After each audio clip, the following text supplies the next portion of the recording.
Buenas noches.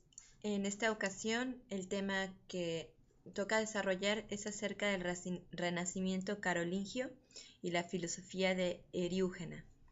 Para esto se nos ha pedido desglosar este tema principal y en varios subtemas, por lo que necesité investigar en otras fuentes acerca de la biografía de Carlomagno para poder entender bien el contexto. El primer punto a tratar es acerca de los acontecimientos históricos que llevaron al ascenso de la estirpe de Carlomagno. Para esto es menester mencionar que se desarrolla en la Alta Edad Media del siglo XVII y siglo XVIII. En las universidades, en la Alta Edad Media aparece un modelo llamado universidades en donde aparece una figura que se llaman los intelectuales, los cuales proponían una filosofía cristiana, la cual es parte de un humanismo cristiano derivado de Santo Tomás. Es menester también mencionar que durante la Alta Edad Media se dividen las clases sociales y existe una estratificación de tres grupos principales. Los principales, según Jacques Le Goff, son los clérigos que se dedican a cuestiones espirituales como rezar, los nobles a la protección y los siervos al trabajo, a grandes rasgos. Asimismo, dentro de esta clasificación nace un subgrupo dedicado solamente al oficio de escribir y de enseñar. Este tipo de clasificación de los hombres fueron los intelectuales. Es también importante mencionar que estamos situados en un contexto donde existe una influencia del mundo musulmán, ya que ellos traían materias primas como madera, pieles y esclavos, y también existió una revolución cultural, ya que las protagonistas de la Alta Edad Media pusieron en contexto, más bien pusieron una referencia llamada Renacimiento, a lo cual Le Goff se cuestiona si realmente hubo un renacimiento carolingio, por lo cual describe el conjunto de hechos históricos que llevaron a la estirpe a Carlomagno a considerar el renacimiento carolingio, siendo que desde su punto de vista de este autor no lo fue, simplemente fue, Jacques considera que le conceden el título de renacimiento en virtud de que en la época carolingia se conservaba un gran periodo de textos en específico encaminados al crecimiento espiritual. En ese periodo, en el periodo del Renacimiento carolingio, para Jacques Le Goff no presentó rasgos cualitativos del Renacimiento, pues pone fin a los restos de la enseñanza rudimentaria de los monasterios que impartían a los niños del campo. También señala el punto que con la reforma benedictina en el año 817 se determinó el repliegue del monarquismo benedictino a las escuelas exteriores de los monasterios, las cuales quedaron clausuradas. El renacimiento carolingio fue para solamente una élite bastante cerrada, destinada a dar a una monarquía clerical carolingia ciertos tipos de conocimientos para convertirlos en un semillero de administradores y políticos. Así nos manifiesta Le Goff, en donde este semillero de administradores y políticos que solamente pertenecieron a la clase de los intelectuales, de cierta forma idealizaron a Carlomagno y en casi todos los textos que circularon durante su época, pues tenían como que recalcar su grandeza. Los manuscritos de la época empleaban una hermosa escritura, pero no estaban hechos para ser leídos, sino que van a engrosar los tesoros de las iglesias o de los ricos particulares, siendo más bien un bien económico que espiritual. En este caso, Le Goff se cuestiona acerca del título del Renacimiento carolingio y dice: ¿puede haber un renacimiento avaro? Es por ello que él considera que no como tal fue un renacimiento, solamente se le otorga este título por el gran periodo que duró la Edad Media y la expansión de esta oleada de los intelectuales. Carlomagno vende parte de sus hermosos manuscritos para repartir limosnas. Es entonces en donde nos vuelve a confirmar Le Goff que de alguna u otra forma Carlomagno atesora no el contenido de los escritos, sino la cantidad de textos que había sacros, los cuales fueron hechos en los monasterios, fueron hechos en escuelas clericales, pero fueron conservados como tesoros tesoros más bien económicos que espirituales.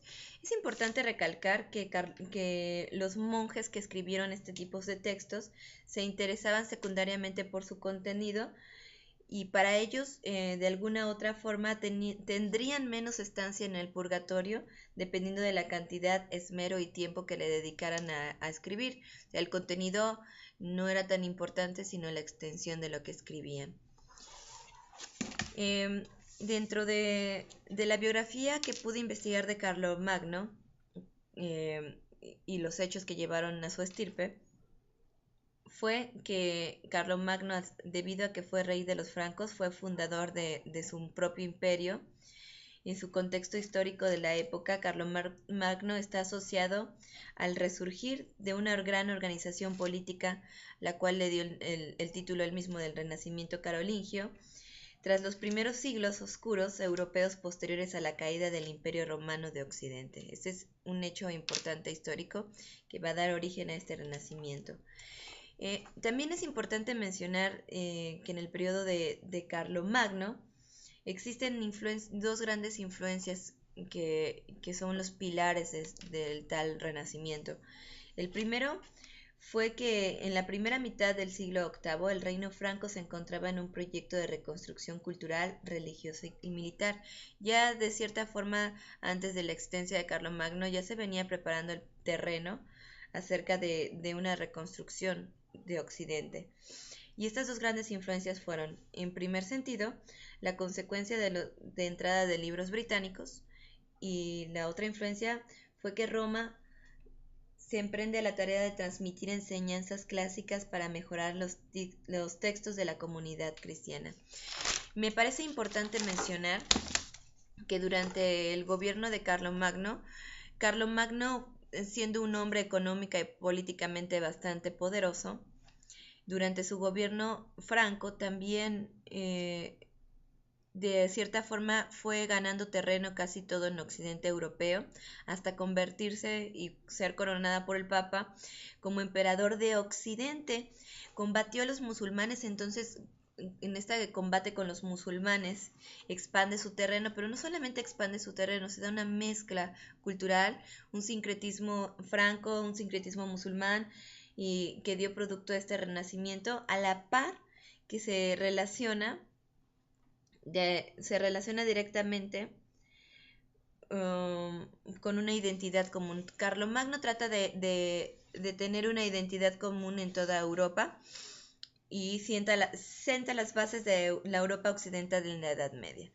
El poder que tiene Carlomagno no solamente atañe en cuestión religiosa, política, militar, sino también él se preocupa, o más bien se da cuenta que las cortes que le ayudaban a gobernar las grandes extensiones territoriales durante su gobierno tenían una profunda ignorancia, una falta de cultura, y se dio cuenta que en sus escuelas simplemente se limitaban a enseñar a leer y a escribir, por lo que se dio a la tarea más bien se dio a la tarea de darle cierta relevancia o importancia a la educación, por lo que impuso universidades en lo ancho y largo de Europa. Carlomagno, como emperador de Occidente para mantener el control de grandes territorios, estableció sistemas de control, pero se dio cuenta que al necesitar cultivarse, necesitaba traer sabios, los cuales principalmente los trajo de Italia en el año 780. Carlomagno tuvo dos grandes maestros que de alguna u otra forma le impulsaron la educación. Por un lado fue Alcuino, que se dedicó a la liturgia de la patrística, y Virginio, Virgilio, cuya influencia fue en su mundo de ideas y políticas. Estos dos influencias intelectuales en el gobierno de Carlomagno impulsan las artes, las escuelas, las bibliotecas, como por ejemplo la gran escuela palatina, que tuvo una gran influencia en el florecimiento, si es que hubo un tal florecimiento del Renacimiento carolingio. Es importante también mencionar que a manera de síntesis de los hechos históricos que llevaron al estirpe el gobierno de Carlomagno, que fue dueño de la cristiandad occidental, su propósito fue elevar la educación y el nivel cultural. Es por ello que de ahí, de esos grupos de universidades donde nacen los intelectuales, se da el título de Renacimiento carolingio, y los principales intelectuales que podemos encontrar durante su gobierno fue Pedro de Pisa, diácono, y Aquino de Aquilea, en sus orígenes. Como ya se había mencionado, Alcuino, en el año de 730 a 804, recibió su educación en York y fue su principal instrumento de Carlomagno para organizar la escuela palatina. Él lo maneja el autor llamado Copleston como sí, ciertamente un intelectual que profundiza quizás en situaciones de educación. Fue un gran maestro, tenía la habilidad de explicar y enseñar. Sin embargo, todos los textos que él escribe no tienen gran relevancia, pues carecen de originalidad. La gran mayoría de sus textos son copias, copias de algunos otros maestros, y se dedicaba principal a una exégesis y teología. Sus estudiantes y dentro de sus escuelas practicaban la aritmética, la gramática, la retórica, la dialéctica, la geometría, la astronomía y la música. Todo esto tenía como que sus maestros, maestros especialistas en cada universidad. En cuestión de la gramática, sobre la literatura, estudiaban los escritos de Prisciano y Donato, y pues obviamente de este maestro que fue Alcuino. Estos fueron los hechos que llevaron al Renacimiento carolingio. Todo esto que lo podría yo resumir como se había dicho en un inicio, ya estaba preparado el terreno para como un cambio a los sistemas que existían, ya que debido a la expansión de su imperio se mezclan diferentes culturas y existe, digamos desde mi punto de vista, una fragilidad en cuanto a una identidad. Carlomagno se da cuenta de esto, es consciente de todo esto, y en su conciencia trata de impulsar de alguna forma la educación a través de sus universidades. Otro punto que se nos ha pedido durante el estudio de este Renacimiento carolingio es acerca de la influencia de la filosofía en el contexto de este Renacimiento. Carlomagno, como emperador de Occidente, para mantener el control de las grandes ciudades, como se había mencionado, manda a atraer a ciertos intelectuales. Alcuino, en la Universidad Palatina, nace Juan Esoco de Eriúgena. Juan Esoco de Eriúgena introduce las bases de la filosofía del Renacimiento carolingio en la Edad Media, ya que durante este periodo casi la mayoría de los monjes que se dedicaban a escribir fueron situados en un contexto pues bíblico, litúrgico, patrístico, pero aislado a la filosofía. No tenía nada nuevo la filosofía durante este periodo. Así es que con el surgimiento de Juan Esoco de Eriúgena, se le da tal importancia a la filosofía, y la única durante su renacimiento.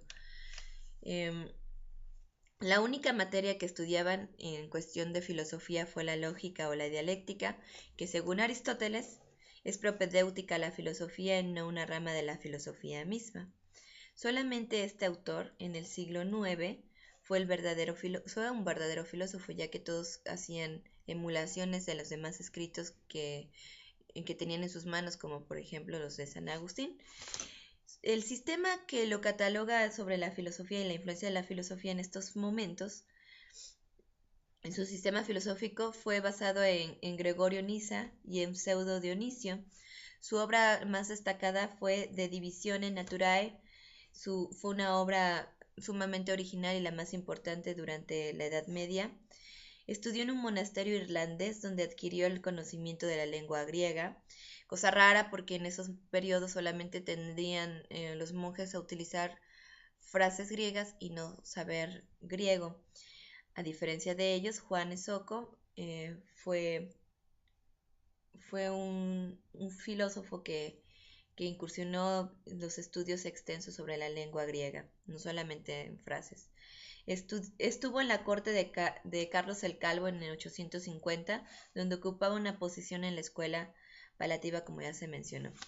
Es importante mencionar que su obra División Naturae fue popular y fue utilizada por Alcuino, ya que sus enseñanzas cristianas y sobre la filosofía de San Agustín fueron sus bases.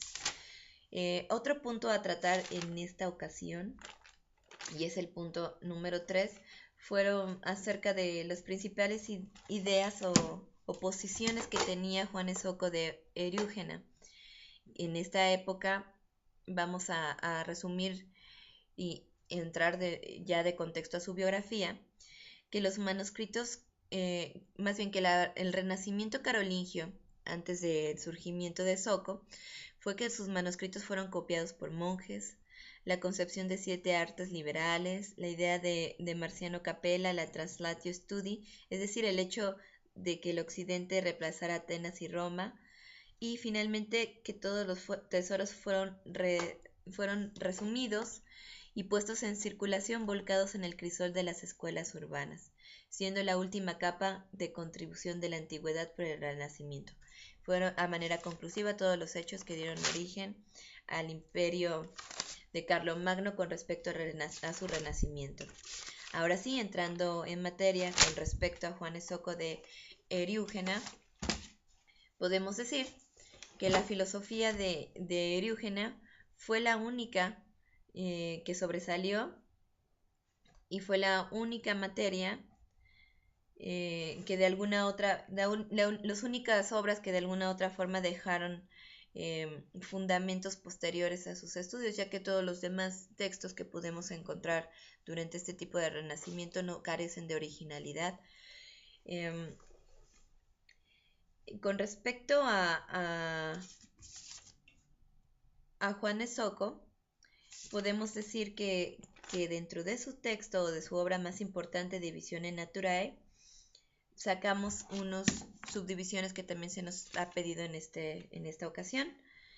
Los contenidos de la obra de su filosófica es acerca del cuestionarse la definición de naturaleza, y dice: el término naturaleza a los ojos de la luz del autor no solo significa lo natural, sino también Dios y la esfera sobrenatural, es decir, toda la realidad. Estamos hablando de alguna forma que este autor tenía una tendencia bastante panteísta. La naturaleza la divide en 4 especies, y ese es el primer punto que vamos a tratar de su obra. La división de las 4 especies. La primera es la naturaleza que crea y no es creada. La segunda es la naturaleza que es creada y crea. La tercera es la naturaleza que es creada y no crea. Y la cuarta, que es, digamos, de su propia autoría, la naturaleza que ni crea y ni es creada. Este conjunto de estas 4 clasificaciones dice que Dios y las criaturas son consideradas un universo en su totalidad. De ahí mi explicación acerca de su tendencia panteísta. Voy a explicar brevemente cada una de esta división. La primera división, que es la naturaleza que crea y no es creada, se enfoca a Dios como fuente de todas las cosas, como la causa primera que atrae a las criaturas del nihilo, es decir, de la nada. Esta es la primera clasificación en la cual el autor nos manifiesta más adelante en su explicación de las causas primordiales como un círculo, en donde del círculo vamos a ver que cada radio, bueno, lo hice de este dibujo muy, muy sencillo, ¿no? Pero en mi forma de entender su teoría, bueno, este es este círculo que sería la totalidad y este punto que es el origen, pues es Dios, ¿no? De todas formas, siempre de Él emanan todas las cosas, pero también tienden a regresar y ahorita voy a explicar por qué. La segunda causa, la segunda división de la naturaleza con respecto a las especies, que es la naturaleza creada y creadora, se sintetiza en aquellas ideas divinas que aparecen como causas primarias. La tercera, que es la naturaleza creada y no creadora, se refiere al mundo sensorial perceptible, aquella manifestación del mundo ideal único en el conjunto de las cosas que lo hace diferente, es decir, ya la expresión de todo. Y la cuarta es la naturaleza increada y no creadora. Ahí es en donde se menciona a Dios concebido como el último fin de todas las cosas. Escoto Erígena relaciona la formación de las cosas con relación a la caída del hombre y del pecado. Ciertamente no deja su tendencia teológica. Eso es con respecto a la naturaleza y la división de las especies. Otro punto que se nos ha pedido tratar acerca de su filosofía son los 5 modelos del ser, de los cuales pude encontrar que el tema de la creación a los ojos de un cristiano, en esa época el hombre caído, es decir, el hombre expulsado del paraíso, asume una naturaleza humana. Cristo lleva de nuevo a la humanidad al camino de Dios y presenta etapas de los modos del ser en el hombre en su regreso a Dios. Y lo divide en 5 etapas principales. La primera es la disolución del cuerpo en sus elementos físicos con la muerte. La segunda, la resurrección del cuerpo. La tercera, el cambio del cuerpo a un espíritu. La cuarta, el regreso de la naturaleza a sus causas principales, es decir, las causas eternas e inmutables. Y la quinta, el regreso de la naturaleza y sus causas primeras a Dios. En este momento, Juan Eriúgena nos señala que las causas principales, en su texto mediante un sistema neoplatónico cristiano, y considera que la naturaleza que es creada y crea debe considerar el principio de todas las cosas que son las causas primordiales. Regresando a mi explicación del círculo, las causas y el origen de todas las cosas, pues es Dios. Se desprenden las cosas, pero finalmente todo tiende a regresar a su origen, que es, digamos, parte de su teología y filosofía de la época. También se nos ha pedido explicar cuáles son esas causas primordiales. Y en general pude leer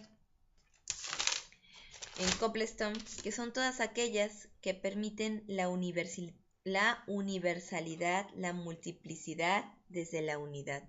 Es decir, del uno sale todo, ¿no? Por lo tanto, podríamos decir, de nuevo recalcando la teoría panteísta, que todo está hecho de lo que surge de Dios, de la materia principal, que es no precisamente Dios, sino todas las causas primordiales.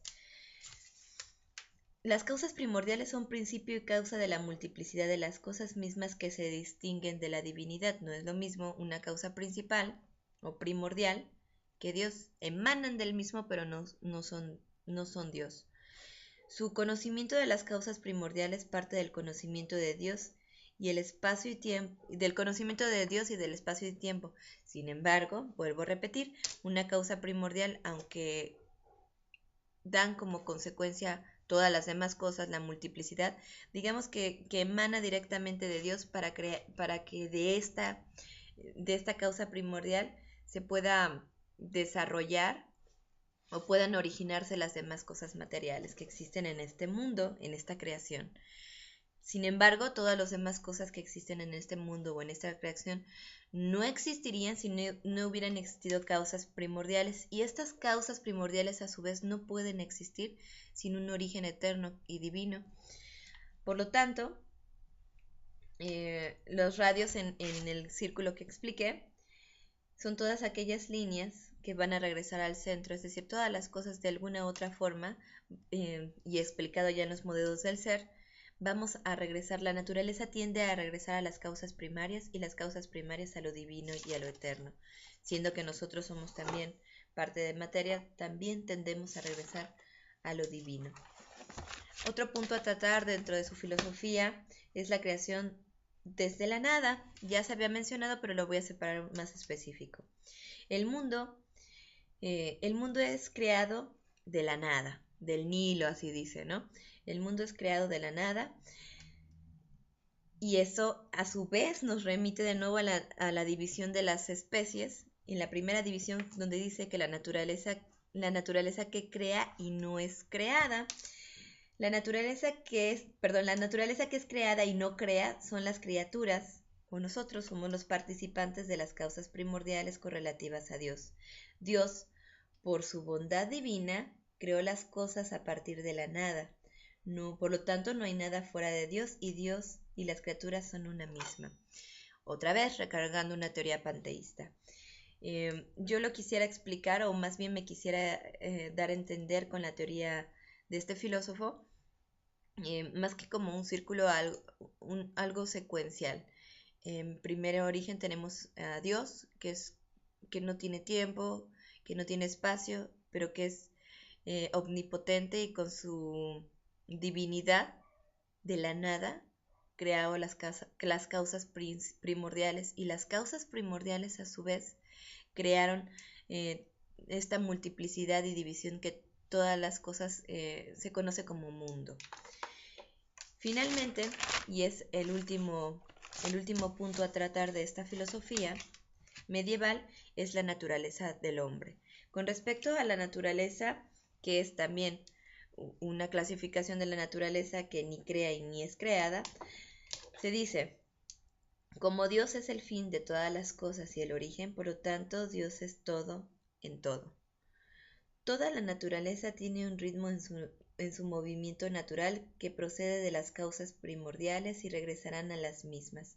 El final de todo movimiento es su principio a partir del cual comienza todo movimiento al que debe regresar.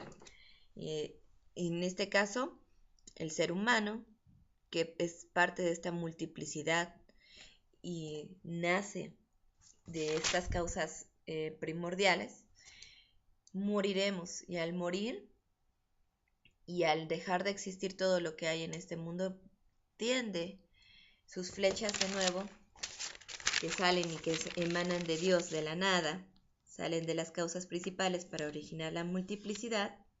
Esta multiplicidad tiende también en su mismo movimiento a regresar a las causas principales y por lo tanto regresar a lo divino. Bueno, pues esto es todo lo que he podido encontrar acerca de este renacimiento, si es que se puede llamar renacimiento según Jacques Le Goff, carolingio, y la filosofía de Eriúgena. Pues muchísimas gracias y eso es todo de mi parte y estamos en contacto.